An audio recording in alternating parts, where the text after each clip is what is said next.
Magandang umaga mga akla. Tuwing Sunday talaga, automatic na yan. Walang usap-usap sa amin, walang tawaran. Magsisimba kami niyan. Dito kami sa New Life Alabang Christian nagcha-church. Ewan ko ba, since college dito na talaga ako nagsisimba. Mas ramdam ko ang presensya ni Lord dito. Pero syempre, kanya-kanya tayo ng hiyang na simbahan. Catholic ka man, Protestant, born again, o kung ano pa man ang mahalaga, iisa lang naman ang Diyos na ating sinasamba. Nasa pananampalataya ang totoong salvation, hindi sa label. After service, nakasanayan na namin na mag-unwind dito sa paborito naming puntahan, sa Angels Field, Silang. Malapit ito sa Tagaytay kaya malamig, presko ang hangin, parang free aircon courtesy of nature.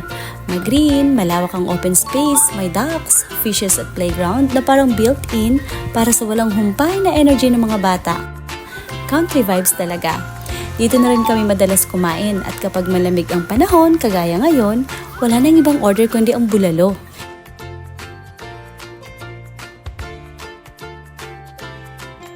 Yung may mainit na sabaw, may paapoy-apoy effect, ganon. Salo-salo with the family, kwentuhan, tawanan. This moment. Di ba, Kapitan? Sabi niya, oo na lang. Amir, ang alam ko bawal sa'yo yung karne. Sino nagsabi? Alam ko, pinagbabawal sa'yo yan. Hindi naman daw lagi, kaya okay lang. 5 times a week lang naman daw, kaya okay lang. Mommy, those kabutan me. I like. Camila, okay ka na? Okay na? Mommy! Hindi na makakapagsalita si Mami. Ito. Malayo na naman ang tingin mo. Ha? Parang hindi mo ako nakita ah. Busog na ikaw.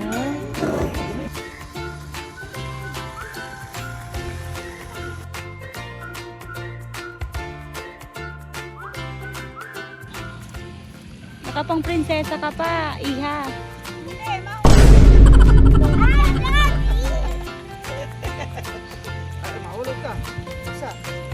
Mga ducks, tuwang-tuwa kasi maraming tubig. Paano masabi? Sa mga ganito, recharge complete na kami niyan. Ready na ulit makipagbuno sa isa namang linggo ng trabaho, eskwela ng mga bata. Reality hits, pero at least may bulalo at family time na nakasave sa mental health folder namin. Thanks for watching! Okay, thanks, bye!